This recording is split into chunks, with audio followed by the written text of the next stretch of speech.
কালনার সরস্বতী পুজো বিখ্যাত। কালনা শহর ও কালনার গ্রাম জুড়ে সরস্বতী পুজো হয়। প্রতিটা ক্লাব প্রতি বছর বিশেষ বিশেষ আকর্ষণের পুজো করে থাকে। এবছরে কালনার বকুলতলা রূপালিকা ক্লাবের 48 বছর পূর্ণ হতে চলেছে। এবছরের থিম কাঁটাতার রূপালিকা ক্লাব পশ্চিমবঙ্গের জনগণের কথা চিন্তা করে এসআইয়ের বিরোধিতামূলক থিম করেছে তাদের পুজো প্যান্ডেলে। থিম শিল্পী সন্দীপ সাঁতরা বলেন, তার থিমের মাধ্যমে তিনি 1971 সালের ভারত পূর্ব পাকিস্তান বিভাজনের ফলে বাংলাদেশ একটি আলাদা রাষ্ট্র হয়েছিল। দেশ বিভাজনের মূল বিষয় ছিল বাংলা ভাষা, সংস্কৃতি, অর্থনৈতিক বৈষম্য সহ পূর্ব ও পশ্চিম পাকিস্তানের মধ্যে দীর্ঘদিনের রাজনৈতিক ও সামাজিক টানাপোড়েন। দেশ বিভাজনের ফলে কোনো এক কারণবশত প্রচুর মানুষ তাদের মাতৃভূমি ছেড়ে ভারতবর্ষে চলে আসে। নিজেদের বাঁচানোর তাগিদে নিজের বাড়ি ভিটে মাটি ছেড়ে আসা কতটা কষ্টকর, কতটা বেদনাদায়ক, তারা উদ্বাস্তুর জীবন কাটিয়েছে বেশ কয়েক বছর ধরে। উদ্বাস্তু হয়ে বেঁচে থাকা যে কতটা জ্বালার, সেটাই তিনি ফুটিয়ে তুলেছেন সরস্বতী পুজোর থিম কাঁটাতারের মাধ্যমে। তিনি তার থিমের মাধ্যমে এসআইআরের ঘোর বিরোধিতা করেছেন। যারা এসআইআর আতঙ্কের মধ্যে রয়েছেন সেই সব মানুষের শেষ পরিণতি কী হবে সেই বিষয়ে রূপালিকা ক্লাব এবং শিল্পীও চিন্তিত। উদ্বাস্তু হয়ে বেঁচে থাকা, নিজের সর্বস্ব হারিয়ে নিজের মাতৃভূমি ছেড়ে অন্য দেশে এসে থাকাটা কতটা ভয়ঙ্কর চিত্র হতে পারে তা থিমে প্রকাশিত হয়েছে। থিমের মাধ্যমে ওপার বাংলা এবং এপার বাংলাকে শান্তির বার্তা দিয়েছেন শিল্পী এবং রূপালিকা ক্লাব মেম্বার। দুদেশের মানুষই সুস্থ স্বাভাবিক জীবন যাপন করুক, এটাই তারা কামনা করছে। রীতা ভট্টাচার্যের রিপোর্ট, সুন্দর বাংলা নিউজ। আমাদের ক্লাবের নাম হচ্ছে রূপালিকা ক্লাব, বকুলতলা, কালনা বকুলতলায়। আমাদের ক্লাবের এবার থিম কাঁটাতারের কাঁটাতার, যেটা আমাদের পুরনো সমস্যা, আমাদের পশ্চিমবঙ্গের বহু পুরনো সমস্যা যে উদ্বাস্তু সমস্যা, সেইটার ওপরই এবার আমাদের বিশেষ থিম কাঁটাতার। আর আমাদের এবছরের বাজেট হচ্ছে 7 লক্ষ টাকা। হঠাৎ এটা মানে এই থিমটা পছন্দ করলেন কি কারণ? উদ্বাস্তু সমস্যাটা তো আমাদের পশ্চিমবঙ্গের বহু পুরনো সমস্যা, এটা তো রয়ে গেছে এবং বর্তমানে এসআইয়ের আবহে সেটা আবার নতুন মাত্রা পেয়েছে। সেই জন্যই আমাদের বিশেষ ভাবনায় এটা এসেছে। আপনার নাম? আমার নাম সঞ্জীব বিশ্বাস। বছরে এই রূপালিকা কালনা শহরের মধ্যে রূপালিকা ক্লাবের এবছরের থিম হচ্ছে কাঁটাতার।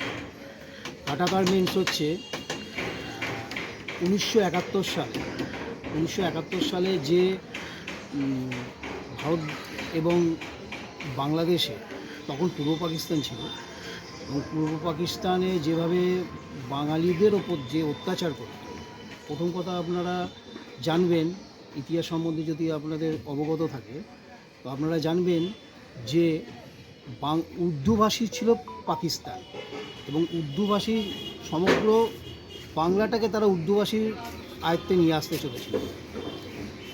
আর আমরা যারা বাঙালি আছি, যাদের আমাদের রক্তে বাঙালির মাটি, এবং আমাদের যারা বাংলার মানুষ আছে, তারা বাংলা ভাষাটাকে গ্রহণ করতে পারে।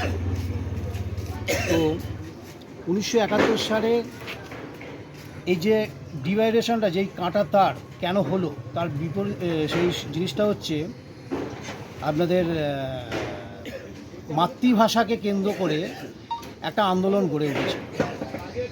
এই মাতৃভাষা আন্দোলনের জন্য আমরা জানি 21শে জুলাই আমরা পালন করি, 21শে ফেব্রুয়ারি আমরা পালন করি, ঠিক আছে। এই জন্য 1971 সালে যারা বাংলাদেশ থেকে তৎকালীন পূর্ব পাকিস্তানের কিছু মানুষের অত্যাচারে যখন এই দেশে এসেছিলেন, তাদের যে অসহায় জীবনটা, এই অসহায় জীবনটাই এখানে ফুটিয়ে তোলা হয়েছে। যারা এখানে এসেছিলেন তারা তাদের মাটি, তাদের ঘর, তাদের বাড়ি, তাদের বিষয় সম্পত্তি তারা ওই দেশে ফিরে চলে এসেছিলেন। এখানে এসে যে কিভাবে অসহায় জীবনটা পালন করেছে, কিভাবে তারা উদ্বাস্তু হয়েছে, তাদের সব কিছু ছিল ওই বাংলায়, কিন্তু এখানে এসে কষ্টকর জীবনটা তারা এখানে সহ্য করেছে। এই কষ্টকর জীবনটাকে এখানে তুলে ধরা হয়েছে। আর প্রথম কথা হচ্ছে, যার জন্য আমি ওখানে রবীন্দ্রনাথের একটা মূর্তি লাগিয়েছি। রবীন্দ্রনাথের হচ্ছে আমাদের দুই দেশের, বাংলাদেশ এবং ভারতবর্ষের জাতীয় সঙ্গীত তিনি রচনা করেছেন। এখন যে জায়গা হচ্ছে, সেই বাংলা ভাষাকে কেন্দ্র করে আমাদের জাতীয় সঙ্গীতকেও তারা ওই বাংলাদেশে অবমাননা করছে। এই জিনিসগুলোর জন্য আজকে এই আমাদের কাঁটাতার। এটা আপনার প্রতিবাদের ভাষা? এটা আমার হিসাব মতো বলতে পারেন আমার প্রতিবাদের ভাষা। এসআইআর নিয়েও কিছু তুলে ধরেছেন? এসআইআর বলতে দেখুন, আমরা কেউ চাই না যে কোনো মানুষ অসহায় জীবনযাপন ভোগ করুক, সেই এই বাংলার হোক আর ওই বাংলার হোক। ওই বাংলাদেশেও যেরকম অত্যাচারিত হচ্ছে আমাদের হিন্দুরা, আমাদের বাঙালিরা, আর এখানেও মানুষ অত্যাচারিত হচ্ছে। অত্যাচারিত বলতে গেলে আপনি বলতে পারেন, ধরুন কোনো সময় এখানে অনেক মানুষ আছে যারা কোনো সময় ওই বাংলা থেকে এসছে, তারাও এখানে কখনো বুঝতে পারছে না যে আমাদের পরবর্তী জীবনটা কীভাবে আমরা অতিবাহিত হব। আর ওখানকার বাঙালিদের ওপরেও যে অত্যাচারটা আছে, আমরা চাইছি যে সবাই সুষ্ঠুভাবে আমরা এই বাংলা হোক, ওই বাংলাদেশ হোক, আমরা যেন এখানে শান্তির আমি এখানে বার্তা তুলে ধরতে চাই। কি নাম আপনার? আমি হচ্ছে শিল্পী সন্দীপ সাঁতরা। এখানকার দাদা আছে ডেকোরেটর, আমাকে খুবভাবে সহযোগিতা করছেন।